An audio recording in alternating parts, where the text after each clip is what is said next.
तो ये जब मुझे पता चला कि एक नेचुरल गिफ्टेड पावर है और इतनी अद्भुत पावर है कि मरता हुआ आदमी को अगर आप रेखी कर दो ना तो कुछ श्वास ज़्यादा लेगा या कुछ घंटे और जी जाएगा।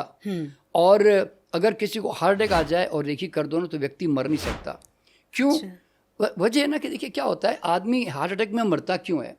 क्योंकि उसके पास जो एक एनर्जी थी वो हार्ट अटैक में सारी एनर्जी एग्जॉस्ट हो गई उसकी। हाँ जी, समझे ना? एग्जॉस्ट होते ही क्या हुआ कि उसके पास अब बैटरी का बैकअप नहीं बचा। तो हार्ट अटैक में कौन बचता है कि हार्ट अटैक आने के बाद अगर थोड़ा बैटरी का बैकअप पीछे बचा है तो फिर वो सरवाइव करके आता है वापस। अच्छा, एक्चुअल में जनरली तो हम समझते हैं कि वो हॉस्पिटल गया, डॉक्टर ने दवाई दी, हाँ जी, इसलिए ठीक हो गया। नहीं, वो रेस्ट करता है। वो रेस्ट करता है, उस समय खाना पीना बंद कर देता है ऑटोमेटिकली, क्योंकि उसमें तो खा नहीं पाता और डॉक्टर तो इंट्रावेनस दे रहा होता है।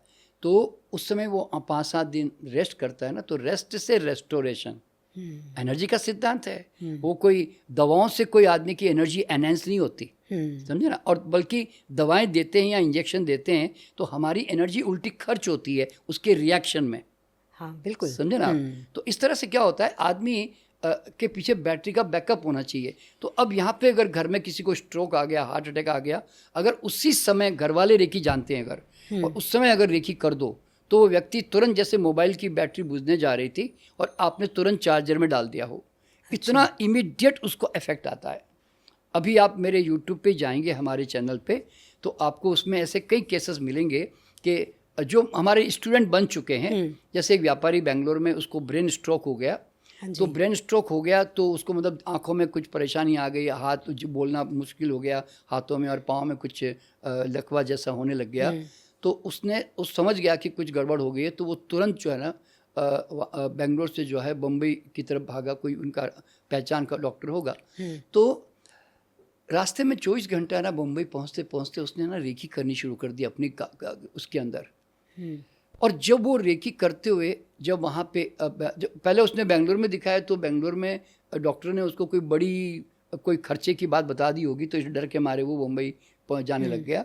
तो जब वो बम्बई पहुँचा ना तो बम्बई के डॉक्टर ने कहा कि आपको तो कुछ भी नहीं है। यानी कि उसके सारे सिम्टम खत्म हो गए थे बम्बई पहुँचते पहुँचते, और उसने अपने आप को 24 घंटे में नॉर्मल कर दिया। अगर वो रेखी नहीं जानता मान लो, तो फिर वो तो शायद उसके परिवार वाले किसी न किसी हॉस्पिटल में एडमिट करके उसका कुछ इलाज करा रहे होते हैं।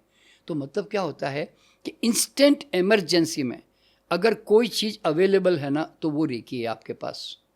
मैंने कहीं पर भी 24/7 अवेलेबल एनर्जी है। मान लो मैं कार के दरवाजे में मेरा हाथ आ गया, तो अब कम से कम 2-4-8 दिन तो दर्द तो रहेगा मेरा हाथ, लेकिन अगर मैं उसी समय रेखी कर दूं तो आप हैरान हो जाएंगे कि 15-20 मिनट से ज़्यादा दर्द नहीं रहेगा। घरों में बच्चे गिर जाते हैं, चोट लग जाती है, सर फूट जाता है, ऐसे। तो इमीडिएट अगर आप उसको रेखी करते हैं 5-10 मिनट जो है तो इमीडिएट उसको आराम मिल जाता है और वो चिल्लाना बंद कर देता है।